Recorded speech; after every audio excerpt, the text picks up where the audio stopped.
मी हेमा कळके. आज मी तुम्हाला स्मॉकिंगचं वेगळं डिझाईन शिकवणार आहे. मागचे एपिसोड जर तुम्ही बघितले नसेल तर परत जरूर बघा, कारण त्यामुळे तुम्हाला स्मॉकिंगबद्दल जास्त माहिती मिळेल आणि हे स्मॉकिंग करताना पण तुम्हाला सोपं जाईल. आत्तापर्यंत आपण चेक्सवर सगळे स्मॉकिंगचे प्रकार शिकलो. आज आपण डॉट्सवर शिकणार आहोत, ठिपके. तर लहान मोठ्या किती ठिपक्यांवर आपल्याला वेगळं वेगळं स्मॉकिंग करता येतं, तर ते आपण आता शिकणार आहोत. आत्तापर्यंत आपण करत होतो ते आपले असे एकाखाली एक चेक्स असायचे. हे बघा, मी तुम्हाला दाखवते.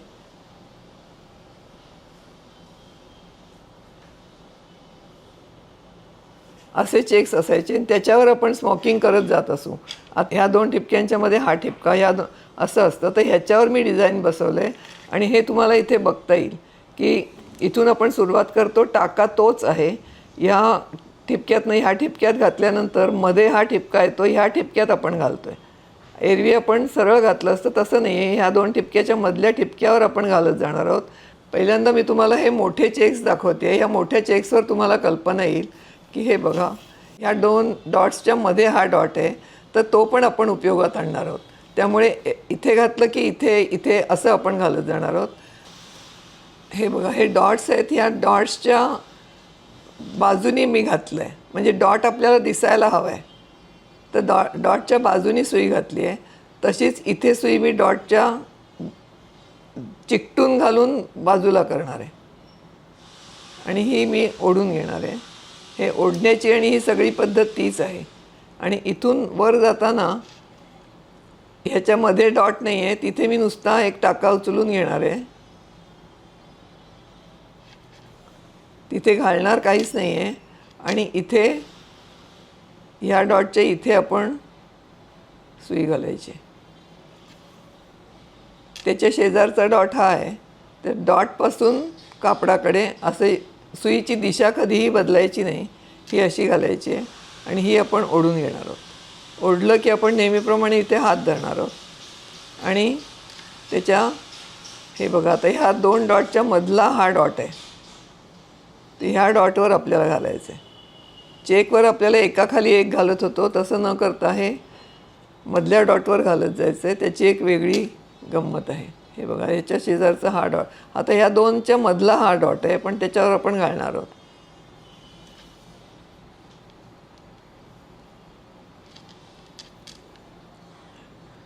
आता हे डॉटकडे जातो आहे आणि हे डॉटपासून बाजूला जातो आहे. सुईची दिशा तीच आहे. हे बघा,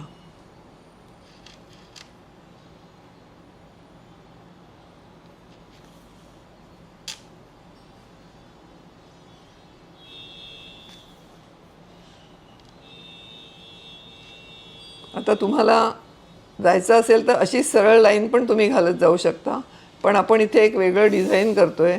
त्याच्यात आपण हे इथून खाली उतरणार आहोत परत. तर हे जे डॉट्स आहेत आपले 1 2 3 4 5 6, हे 6 डॉट्स आपण मोजायचे आहेत. 1 2 3 4 5 आणि आता अजून एक घालायचं आहे.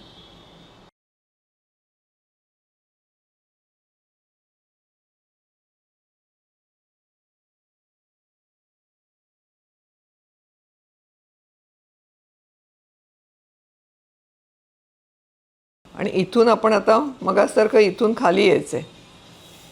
ह्या दोन डॉटच्या मध्ये आपण सुई घालायची आहे आणि त्याच्या खालच्या डॉटवर यायचं आहे. हा त्याच्या खालचा डॉट आहे, इथे आपण यायचं आहे आणि ह्याच्या शेजारच्या डॉटमध्ये घालायची. आणि हे वरती घातलेलं डिझाईनच परत आपण घालायचं आहे. आता ह्या दोन्हीच्या मधला हा डॉट आपल्याला लपलेला दिसतो, पण हा आपण घालायचा आहे.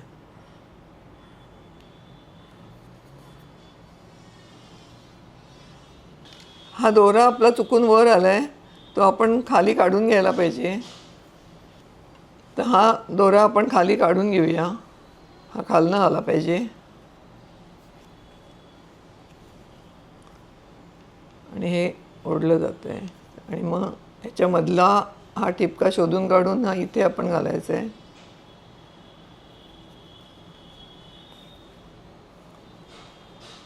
त्याच्या शेजारी घालायचं आहे. दोरा खाली ठेवणं आणि वर ठेवणं हे महत्त्वाचं आहे, नाही तर सुईतला दोरा काढून आपल्याला दुरुस्ती करावी लागते. हे बघा, आता हे आपण परत घालत जायचं आहे. हे किती घालायचे ते आता आपण इथे मोजायचं. हे बघा, हे 1 2 3 4 घातले आहेत. आपण हे 4 घालायचे आहेत.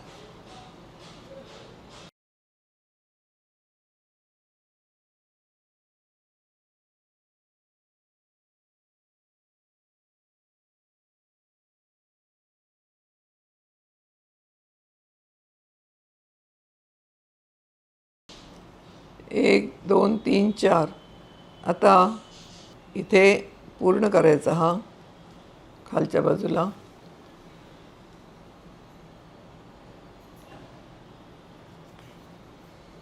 हा पूर्ण केला की मगाचसारखं आता ह्या दोनच्या मध्ये रेशीम घालायचं आणि हा वरचा गोळा आहे ते तिथून घालायला सुरुवात करायची.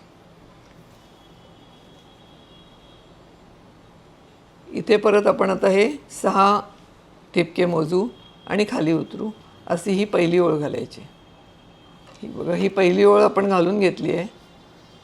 आपण आता काय केलं, इथे सुई घालून घेतली, इथे दोरा 2 ठिपक्यांच्या मधून काढला आणि ह्या वरच्या ठिपक्याच्या बरोबर खालच्या ठिपक्यावर इथे परत आपण दोरा घालून घेतला. इथून परत आता आपण असं जाणार आहोत आणि परत ठिपके करून मग इथे परत वर जाणार आहोत. हा आडवा धागा ओढूया. त्याच्यावरचा हा ठिपका आहे हा घालायचा. त्याच्या शेजारचा हा घालायचा. हा शेजारचा हा ठिपका आहे, हा ठिपका सुईवर हे करायचा. हे बघा, आणि हा जो मधला ठिपका असतो हा झाकला जातो आणि त्यामुळे इथे हे प्लेन दिसतं. हा मधला ठिपका आहे हा झाकला गेला पाहिजे. तर ते कसं ते आपण आता बघूया. इथून खाली आलो, इथून ह्या शेजारच्या ठिपक्यावर गेलो, हा ओढून घेतला, तिथून या ठिपक्यावर गेलो,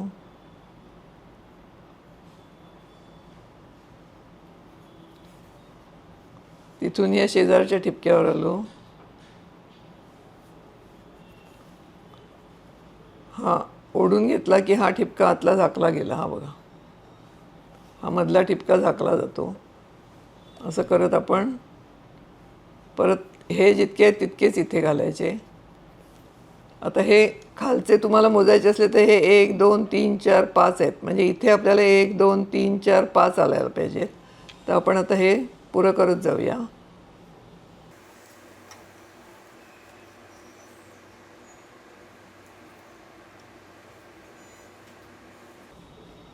हे बघा, 1 2 3 4 झाले. अजून एक घालायचं आहे आपल्याला. शेजारच्या ठिपक्याला यायचं, हे वरती यायचं, हा शेजारचा ठिपका आहे ह्याच्यावर घालायचं. हा मधला ठिपका बंद झाला. खालच्या ह्या ठिपक्यावर येऊन शेजारी घालायचं. शेजारचा हा ठिपका लगेच दिसतोच आपल्याला. इथून आपल्याला आता लक्षात येईल की इथून वर जायचं आहे आपल्याला. तर इथे नुसती सुई घालून घ्यायची आणि इथून वर जायचं.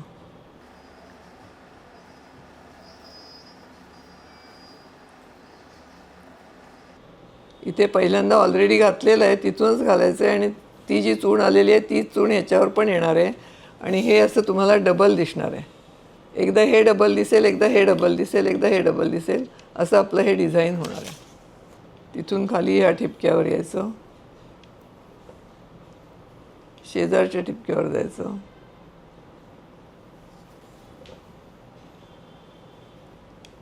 इथून वरती यायचं आणि इथे ह्या ठिपक्यातच घालायची सुई आणि त्याच्या शेजारच्या ठिपक्याची घालून ते बंद करून टाकायचं. म्हणजे तो चौकोन पुरा होतो. हा बघा, आता हा चौकोन दिसतो असा आणि हे 4 ठिपके, हे 5 ठिपके, हे 4 ठिपके, असं डिझाईन येतं आपलं. आपल्या ठिपक्याच्या कापडातूनच हे डिझाईन तयार होतं. हे बघायला फार मजा येते. वेगळी लेस किंवा वेगळं काहीही न वापरता आपला फ्रॉक छान दिसतो. आणि हेच मोठ्या ठिपक्यांवर केलं तर आपल्या गाऊनला वगैरे पण छान दिसू शकतं. लहान मुलांसाठी लहान ठिपके बरे वाटतात, मोठ्यांसाठी मोठे बरे वाटतात. बहुधा मिलची वगैरे कापडं असतात त्या दुकानात ही कापडं मिळू शकतात. आपण थोडं त्या शोधात राहावं लागतं. तर इथे या दोनच्या मध्ये सुई घातली, 2 ठिपक्यांच्या मध्ये. आणि मग आपण हे आता खाली ह्या ठिपक्याकडे यायचं आहे आणि परत ही लाईन घालायला सुरुवात करायची. त्यामुळे ही अशी दुसरी लाईन पूर्ण होईल. तिसरी लाईन सुरू करताना ह्या ठिपक्यापासून हा मधला ठिपका सोडून इथे सुरुवात करायची आहे. आणि आता ही जी लाईन आहे ही डबल होणार आहे. गेल्या ह्याच्यात आपण ही लाईन डबल झाली, आता ही लाईन डबल होणार आहे. तर त्याच्यासाठी आपल्याला खालून वर जायला पाहिजे. तर इथून हा पूर्ण करून घ्यायचा ठिपका. हा पूर्ण करून घेतला आणि मग ह्या 2 ठिपक्यांच्या मध्ये सुई घातली आणि ही नुसतीच वर उचलून घेतली. आणि मग अशी आपण केलं तसं ह्या ठिपक्याच्या आणि ह्या ठिपक्याच्या मध्ये सुई घालायची. एकदा ह्या ठिपक्यातनं घालायची, एकदा ह्या ठिपक्याच्या बाजूने घालायची. म्हणजे पहिल्या ठिपक्याची आपण टाका घातला तिथेच तो टाका येतो. आणि आता पहिल्यासारखं हे डिझाईन करत जायचं. हा मधला ठिपका लपल्यासारखा होतो, तो आपण शोधून काढावा लागतो. हे घालत जायचं. इथे परत आता हे चौकोन तयार होत जातील शंकरपाळी. ठिपके सरळ रेषेत असणं अत्यंत महत्त्वाचं आहे आणि करायला सुरुवात करतानाच ठिपके सरळ ओळीत कापून घेतले की प्रश्न पडत नाही. नाहीतर आधीच कापड आपल्याला समजतं की हे कापड नाही चालू शकणार. म्हणून ह्या काही गोष्टी आपल्याला लक्षात ठेवायला लागतात. या ठिपक्यापर्यंत येऊन पूर्ण करायचं आणि मग नेहमीप्रमाणे इथे सुई घालून 2 ठिपक्यांच्या मध्ये सुई घालून खालच्या ठिपक्यावर यायचं आणि परत हे डिझाईन आपण कंटिन्यू करणार. आता हे बघितलं तुम्ही तर इथे हे 2 ओळी एकत्र झाल्या, तशा इथे ह्या 2 ओळी एकत्र झाल्या. इथे ही ओळ आता एक होणार, इथे ही ओळ परत डबल होईल. अशा तऱ्हेने हे डिझाईन आपण घालून जायचं आहे. इथून खाली येऊन आपण ह्या 3 ओळी घातल्या. चौथी ओळ घालताना इथून मी हा टाका बंद करून घेतला आहे आणि ह्या 2च्या मध्ये आपण परत ही सुई घालून घेणार आहोत. आणि परत हे 2 ठिपके, हे 2 ठिपके, हे 2 ठिपके अशा तऱ्हेने आपण इथेही सिंगल लाईन येईल आणि हा परत डबल घातला जाईल. अशा आपण कितीही ओळी करू शकतो आणि आपण आपला फ्रॉक शिवून तयार करू शकतो. आजचं डिझाईन तुम्हाला नक्कीच आवडलं असेल तर मला तुम्ही प्लीज लाईक, शेअर आणि सबस्क्राईब करा. शिवाय बेल आयकॉन पण दाबा, म्हणजे पुढचे एपिसोड्स तुम्हाला लगेच बघायला मिळतील आणि तुम्हाला आणखीन कपडे शिवायची हौस निर्माण होईल. हे डिझाईन तुम्हाला कसं वाटलं, करता आलं का वगैरे सर्व मला कॉमेंट्समध्ये कळवा. काही तुमच्या सूचना असतील, प्रतिक्रिया असतील तर तेही मला कळवा, मी नक्की उत्तर देईन. आता ह्यापुढची गोष्ट म्हणजे हे केलेलं डिझाईन कुठे करायचं हा तुम्हाला प्रश्न पडेल. तर त्यासाठी मी डू इट युअरसेल्फसारखं स्वतः करू शकण्यासारखं पुस्तक मी लिहिलेलं आहे. स्मॉकिंग या एकाच विषयाला वाहिलेलं ते पुस्तक आहे आणि त्यामुळे तुम्हाला आपण घरच्या घरी स्मॉकिंग केलेले ड्रेसेस शिवता येतील आणि त्यातली मजा घेता येईल.